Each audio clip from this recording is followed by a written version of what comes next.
अर्थव्यवस्था की जहां तक बात है 24%, 23.9 को मोटा मोटा 24% मान लीजिए, ये गिरी नहीं है, ये संकुचित हुई है। तो पिछले एक साल में जून से लेकर अभी तक जीडीपी का 1/4 हिस्सा नष्ट हो चुका है।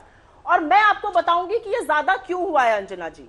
ये ज्यादा इसलिए हुआ है क्योंकि बाकी देशों में कोविड या कोरोना की महामारी से पहले अर्थव्यवस्था सुचारू रूप से चल रही थी, हमारे यहां ऐसी स्थिति नहीं थी। Now, global powers have suffered a double-digit, multi-digit, 20%, 30%, 40% and more slump in GDP figures immediately post-COVID lockdown. Countries like America have seen a 33% fall in GDP. Viewers, Canada, GDP has fallen by 39%.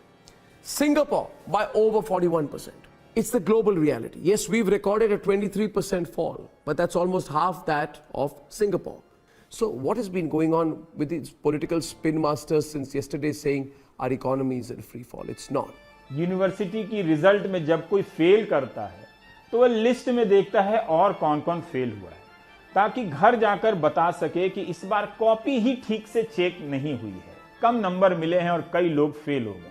पिछले 4 सालों में वित्तीय वर्ष 17, 18, 19 और 20 में हमारी अर्थव्यवस्था गिरते गिरते 17 से 20 तक आधे पर आ गई। So they are very confidently spreading the lie. Where is the confidence coming from about spreading the lie, Professor Vaidyanathan? We are very strong.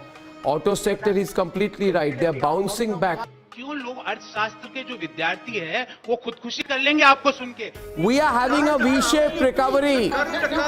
We are having a V-shaped recovery while Rahul Gandhi is cheering on unemployment statistics. Professor Vaidyanathan, आपसे कुछ सवाल पूछते हैं GDP का, राहुल गांधी, महात्मा गांधी, जवाहरलाल नेहरू, कमला नेहरू, अरे भाई।